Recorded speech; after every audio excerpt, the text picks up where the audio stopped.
Yes, it is, and that's what we're going to talk about today. Is we're going to talk about the city-state of Sparta. And now, it's very different from what we've talked about with Athens. Now, Athens, remember, they were all about education, education, education, education. That's all they worried about. They wanted well-rounded individuals that were well-educated and could adapt to any situation. They wanted people that could take part in the government, have artistic expression, like being able to do whatever they want to. If they wanted to be an artist, they could do that. If they wanted to be a poet, they could do that. Things like that. That's what the Athenians wanted. They wanted that. But they also wanted to have everybody to have a military background so that in times of war, they could handle themselves that way. Now, remember I said they weren't so much military as far as ground troops and things like that, but you get them out on the sea or the ocean, man, they're going to kick your butt.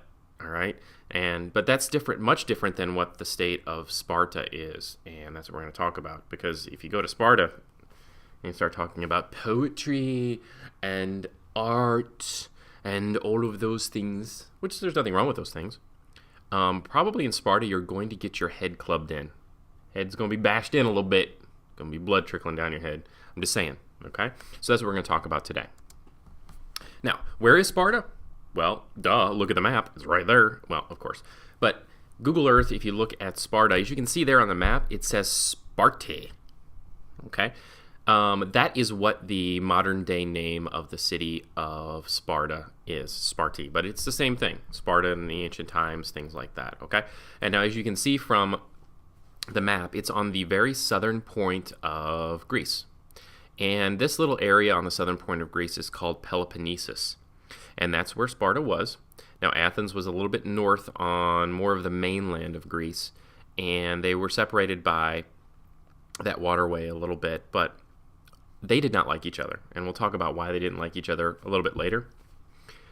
But that's where they are. And Peloponnesus will come up again later as well, because we'll talk about the Peloponnesian Wars, and that's actually when Athens and Sparta fought against each other multiple times. That's why I said wars, plural. Okay? We'll talk about that later, though.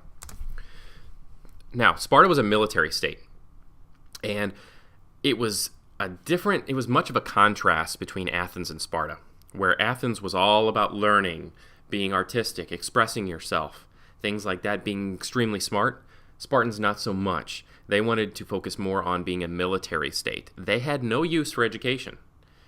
Only education they wanted you to have was on the battlefield. And we'll talk a little bit more about that because it was very different from Athens and would cause a little bit of trouble between the two city-states. Now, why were they a military state? Why did they focus on military? Well, one reason. Around 725 BC, Sparta conquered a neighboring region called Messenia. Now, what they did is they captured these people and they turned the farmers into something called helots. Now, what helots were, they are poor farmers that had to stay on the land that they worked. So they had to live on the land that they worked, and they had to give about half of those crops to the Spartans. And that didn't set well with the helots. And eventually, after about doing this for about 75 years, they decided to revolt against the Spartans. Now, the Spartans were actually outnumbered 8-1. Now, they had an impressive military at that point, but they were almost embarrassed by the helots because they almost lost. They defeated them, but they almost lost, and they were kind of shocked by that. And they thought, ooh, we were about to be embarrassed. We don't want to do that again. So what they did is they decided, okay, that's all we're going to focus on. We are not going to be embarrassed like that again. No way, never. So they focused on building a military state, and that's all. And that's why they did that, because of that revolt, that helot revolt. Now, what was daily life in Sparta like? Much, much different than Athens. They worried all about military supremacy. They wanted to be the best military out there, and they succeeded because they were really tough. You did not want to fight the Spartans in battle. They did not value the arts. No artistic expression, no music, no poetry or literature. That's my poetry and literature voice, in case you didn't know. They valued duty, not that duty, that would be weird, strength and discipline over artistic freedom, okay?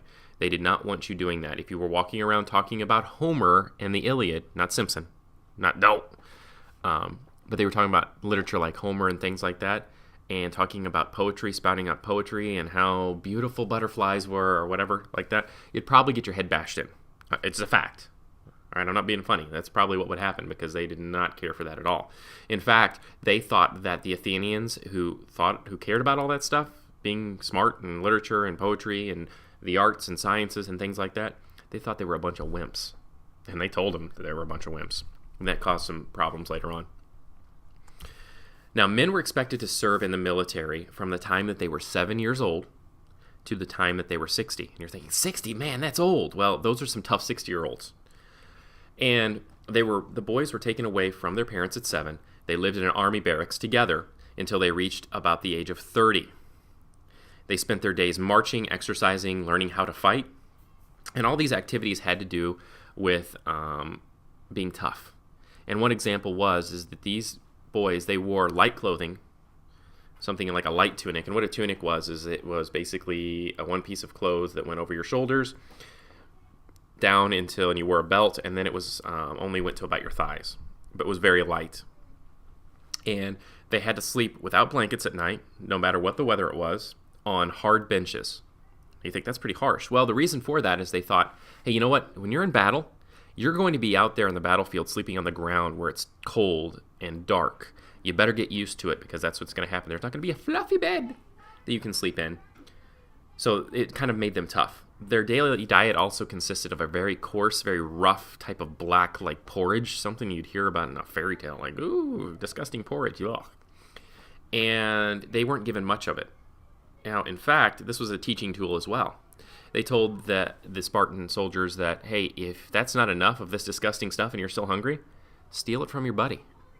And you think, why would they encourage them to steal? Well, here's the reason why. It was okay for you to take it from your buddy, but you better not get caught because you would be in big trouble. You'd get beaten. And they believed that kind of taught them how to be sneaky and stealthy, kind of like a ninja. Whoa! Things like that. There's the reason for it. Seems harsh, but it was effective.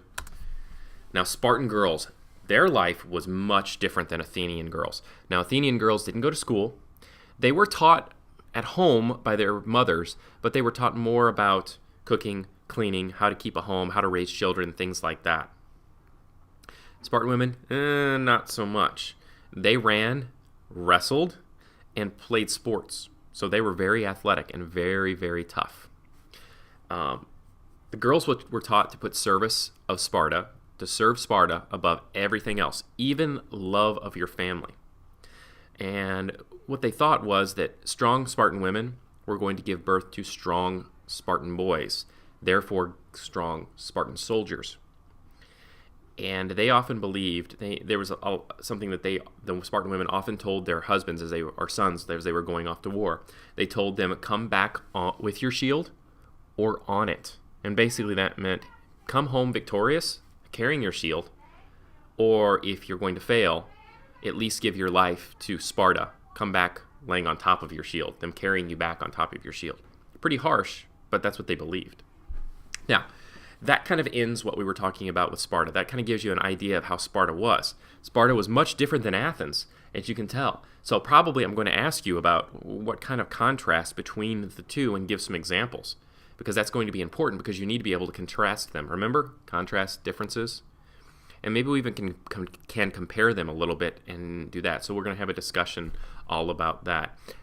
Next, we're going to start talking about some of the conflicts that Sparta and Athens had against each other. They didn't like each other. Spartans thought the Athenians were wimps, and the Athenians thought the Spartans were a bunch of muscleheads. And a lot of name-calling went back and forth, and sometimes that escalated. That caused a lot of wars, and we'll talk about that, especially ones called the Peloponnesian Wars. All right?